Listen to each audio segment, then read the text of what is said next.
What can you do about depression? What makes you depressed? Is there something unusual about you, different about you than other people? No, not at all. Feeling in all different ways is just a human condition. We feel what we feel. Why do we feel what we feel? It's a different question.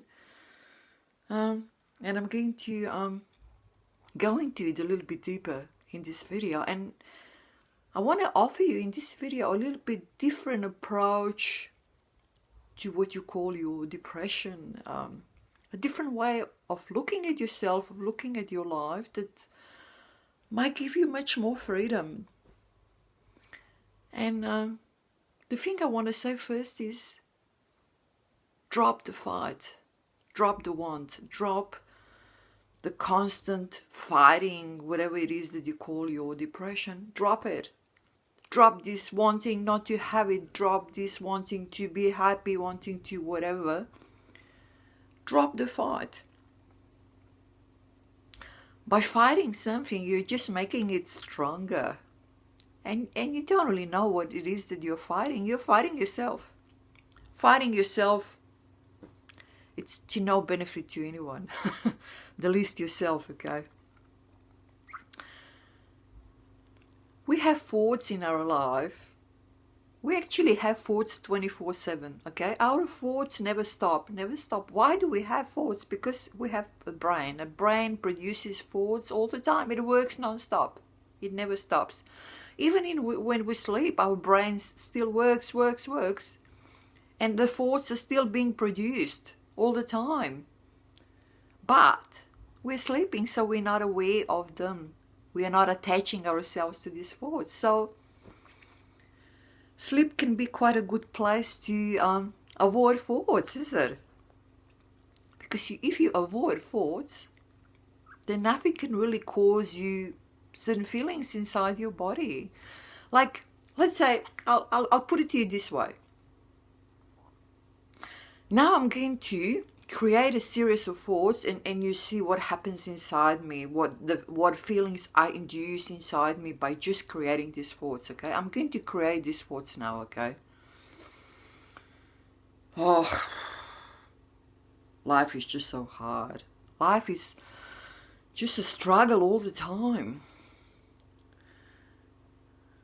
If I just wasn't so weak, so frail, so worthless, I'm just no good. I never achieved anything. I can just never achieve anything. I can just never rise to any expectation. What's the point? What's the point of going on with this when nothing good will ever happen? I just, it's just not possible.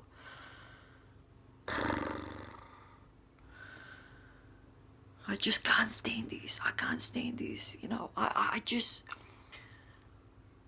I can't stand being in this body anymore. I can't stand it. Feeling like this is just so horrible. I can never do anything right. Whatever I do, how much I try, I just can't. I'm just a constant disappointment. I caused myself some serious pain and some serious feelings inside me that were very unpleasant, I can tell you that. And it was real. It was absolutely real.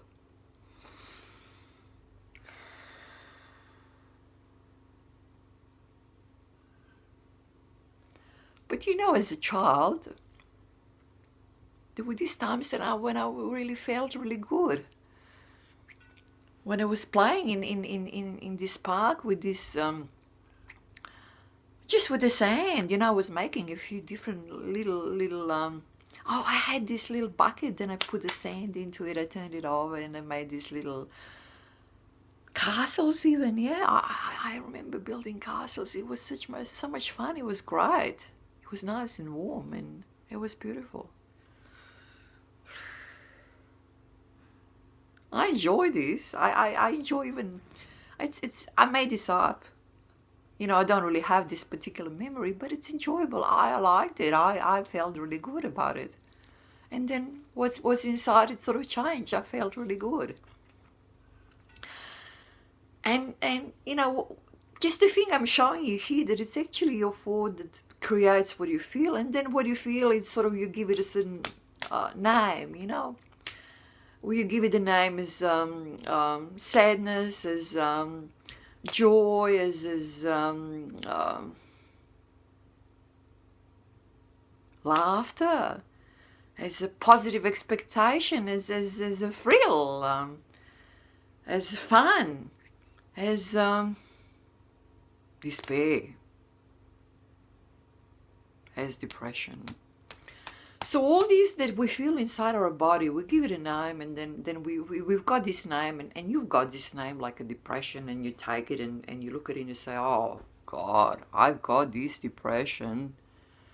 I mean, it's a fiction, okay? You haven't really got anything. What it is your brain is running thoughts all the time, non-stop, and then you attach yourself to the certain thoughts that are not benefiting you, and then these thoughts are being run by your brain almost on an autopilot, because you've been repeating it for some time, and the more you repeat it, the more your brain runs it on autopilot, because that's how your brain works, and then you feel what you feel. It's totally a human condition, and it's just accept it. It is as it is. It's you feeling certain ways. Is it real? I mean, and you have these feelings inside your body, so for you it's real. You can sit here and experience all the worst things you can possibly experience, and for you it's all real. Although, to the outside eye, it's nothing really happening. It's just you sitting here and that's it, and maybe you can think of something else, but then you say, oh, I can't think of something else, and I can't detach myself from my thoughts. And this seems to be the problem. Like, you're not able to detach yourself from the thoughts, because the thoughts are, running all the time. This is the show that's going on all the time, 24/7. Non-stop. But whether you can just, observe your thoughts and just see them coming by and passing, or you jump on this thought, or you jump on that thought, or we jump on certain thoughts, and maybe we can jump on a different thought. Maybe instead of jumping on a thought of, how worthless I am, I can jump on a thought of life is fun. It's nice walking on a beach.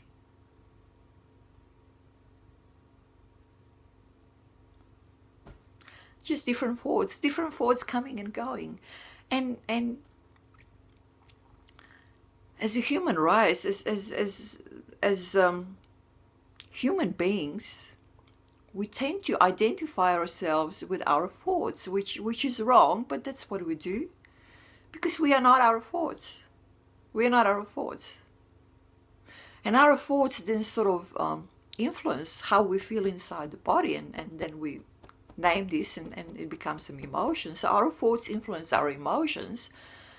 And altogether, our thoughts and our emotions then influence what do we do, our actions, So if we attach ourselves to a negative thought, then, the feelings inside our body obviously will be negative, and our actions will reflect that, And that's all there is. There is no such thing as this big enemy called depression, or this big friend called happiness, or it's just the thoughts running by, running through, passing by all the time, and then us, paying attention to a certain thought, attaching to it, and then this thought then sort of, influences everything else to come to life. And so question is how much can we influence our thoughts? How much can we control our thoughts? How much are we in control of our thoughts?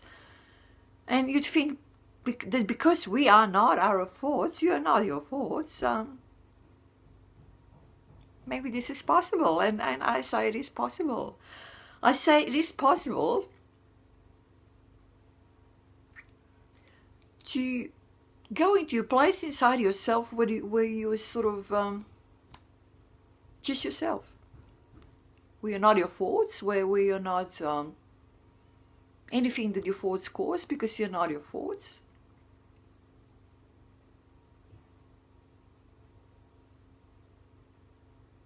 No thoughts whatsoever. It's beautiful, it's peaceful, it's calm, it's a wonderful experience. It's just an experience of nothing, really, no thoughts. No thoughts, and this is who we really are, we are here where there are no thoughts. And then when we come up, then, we sort of see all these thoughts coming and going, because it's just a human nature. We've got a brain, if we had a brain that was maybe less developed, that was producing less thoughts, then maybe we wouldn't have such a problem. But as a human race, as human species, with the brain that we have, we just sort of tend to identify ourselves with our thoughts, and then all sorts of things come from it, like so-called depression that comes from it too. You identify yourself with your thoughts, and you never sit here inside yourself where there is no thoughts, just nothing.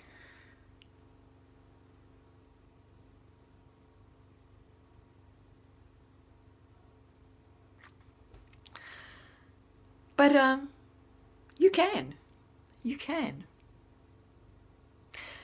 move, from a sphere of your head, from a sphere of your brain, from a sphere of your mind, from a sphere of your thoughts. You can move down into the sphere of yourself, your true self, as I like to call it, with the way there is no thoughts.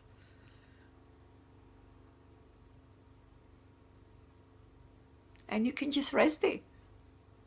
Just rest and enjoy a little bit of beautiful experience of nothingness, no thoughts. There is no thoughts, there is no you, there is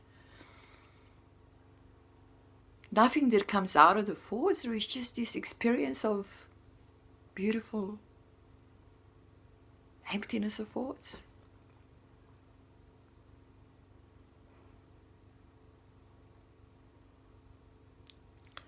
This is a true human condition, a true one. Because you see, when you were born, you came into this womb where this little being was developing, and everything was still growing, and everything was still in process, and there is still no mind, there is no senses developed yet, everything is still in development. There are no thoughts, there is nothing. But there is just this experience of existence, which is beautiful, blissful, nice and warm and loving and caring, and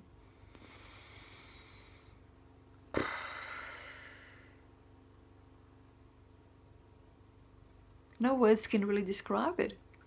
Everything comes later. Everything came later. Your senses, your organs, your whole body, your brain, your mind with it, your thoughts with it, everything developed later. But this thing that is your true self, that was there from the start, it's still here. It's still here. You just need to connect with it, and you stop identifying yourself with your thoughts, because you're really here. And all this, it's really fiction. I call it fiction. It's fiction. That it's being run 24/7 all the time, non-stop.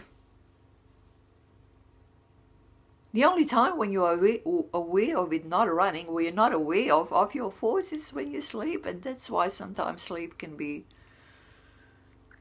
such a restful place, isn't it? But you can be away from your thoughts even while you're not sleeping, when you just come down here into yourself. And then when you rest here and you just experience this beautiful, beautiful emptiness, full of love and caring and tenderness, you come back up, and you realize that this is your thoughts, this is you, and now you have a little bit of a space to play with your thoughts, to not get attached to your thoughts, to just observe them. They come, they by, they pass, and you just attach yourself to the thoughts that are beneficial to you, or that be pragmatic. It's just being pragmatic, not attaching yourself to the thoughts that are sort of causing you harm. Like thoughts of, worthlessness, suffering, pain, helplessness, and so on, and so on, and so on. I don't need to explain this to you, do I? So you've got something already inside you that's not your thoughts, that's not your feelings, that's not your emotions, and nothing that's caused by it, and it's beautiful. And you're not your thoughts. And you can play with them, you can arrange them the way you want, you can focus on the ones you find beneficial for you, this is who we truly are. And most of our lives we live sort of in delusion, that we are our thoughts, that we are what we feel, that we are our emotions, that, but we're not. But we're not. This is all for today. I don't really want to put too much on you. I'll come back and talk a bit more about this different approach to your thoughts, to your feelings, to your emotions, this different approach to this thing you put out there and you call depression. And it's beautiful. It works. I'll leave you with this for today. Maybe you can browse from my channel, How to Live, from my videos. I've got a few videos that you might find interesting, like how to find your true self, or how to stop unwanted thoughts, and similar. Because we are all the same. On a basic level, in our true self, we are really all the same. We have all the capabilities of everything, anything.